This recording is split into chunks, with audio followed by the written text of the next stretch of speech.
health, love, and money.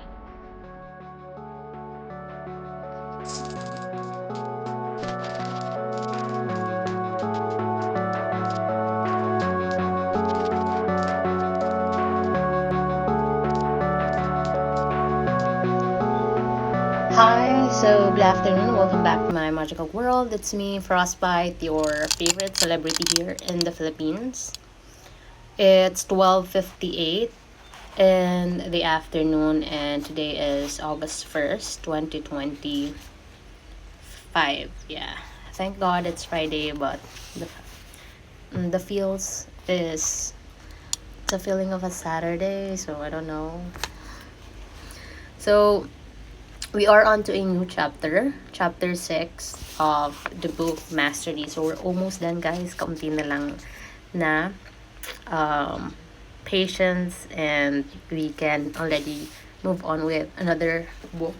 Yan. So let's start. Our topic is fuse the intuitive with the rational mastery. Just sinisipon ako. So I'm bothered by my sipon. I'm bothered by something else. All of us have access to a higher form of intelligence, one that can allow us to see more of the world, to anticipate trends, to respond with speed and accuracy to any circumstance. This intelligence is cultivated by deeply immersing ourselves in a field of study and staying true to inclinations, no matter how unconventional our approach might seem to others. Through such intense immersion, over many years, we come to internalize and gain an intuitive feel for the complicated components of our field. When we fuse this intuitive feel with rational process, we expand our minds to the outer limits of our potential and are able to see into the secret core of life itself.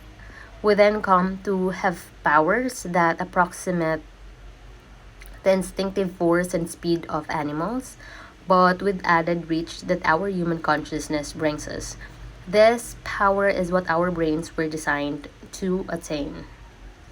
And we will be naturally led to this type of intelligence if we follow our inclinations to their ultimate ends. Okay?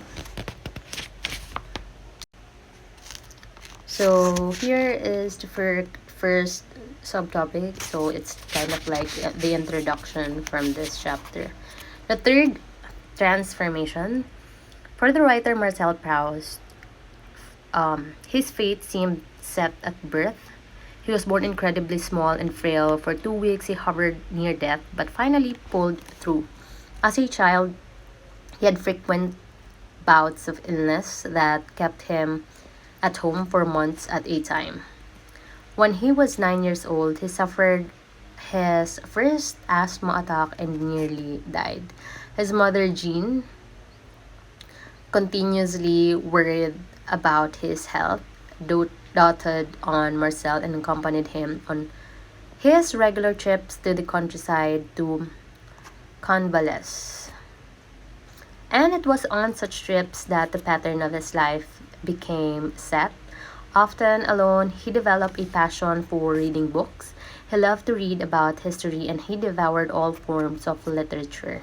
His main physical outlet was taking long walks in the country.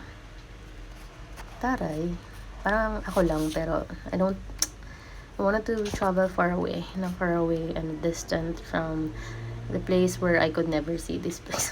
Just kidding, guys. And here, certain sights seemed to captivate him. He would stop and stare for hours at apple blossoms, or hawthorn flowers, or at any kind of slightly exotic plant. He found the spectacle of marching ants or spiders working on their webs particularly compelling. He would soon add books on botany and entomology to his reading list. His closest companion in early years was his mother, and his attachment to her soon went beyond all bounds. They looked alike and shared similar interests in the arts. He could not stand to be away from her for more than a day. And in the few hours in which they were separated, he would write her endless letters. So in 1886, he read a book that would forever change the course of his life. It was a historical account of the Norman conquest of England written by Augustin. The narration of events was so vivid that Marcel felt himself transported back in time. The writer alluded to certain timeless laws of human nature that were revealed in this history, and a possibility of uncovering such laws made Marcel's head spin with excitement. Entomologists could discover the hidden principles that govern the behavior of insects. Could a writer do the same with humans and their complicated nature, captivated by theory's ability to make history come to life? It came to Marcel in a flash that this would be his life's task, to become a writer and illuminate the laws of nature. Haunted by the sense that he would not live long, he would have to hurry this process and do all that he could to develop his writing powers. So it's kind of like a calling. It's already within you. It's just that along the way, you pick up some nudges and cues, and finally, when you are ready to do something, diba? You just need to decide about it. So in his case, ganun, na-realize niya that his passion is in there, and he wanted to. When you're writing a book, kasi, you don't want it to be all about you. You want the next generation to understand it the way you understand it in your own experience with your own era, and with your own era and time zone and time. Okay, gets nyo ba ako, guys? Basta yung sa panahon ninyo na ganun nga yung mga observation mo and factual base, kasi nga yun yung pinag-aaralan mo. At school in Paris, where he lived, Marcel impressed his classmates with the strangeness. He had read so much that his head was steaming with ideas. He would talk about history, ancient Roman literature, and the social life of bees, all in the same conversation. So, tingnan mo, siya, conversationalist, I think. So, just like myself, it's so very random. We usually talk about a lot of things simultaneously. So, you need to be, smart enough to catch up. So he would mix the past and the present, talking about a Roman writer if he were alive, or describing a friend of theirs. If he were a character from history, his large eyes, which a friend later compared to that of a fly, would seem to bore right into the person he was talking to. In his letters to friends, he could dissect from emotions and problems with such exactitude that it was unnerving. But then he would direct his attention to himself as well, mercilessly exposing his own weaknesses. Despite his propensity for being alone, he was incredibly sociable and a real charmer. He knew how to flatter and ingratiate himself.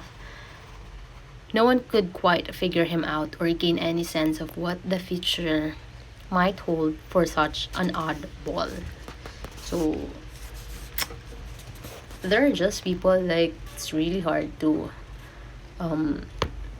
what do you got to get a hold of them, because they are so unexpected and what do you call this, unpredictable. You just don't know what they're going to do next. So yeah, I think those people are powerful.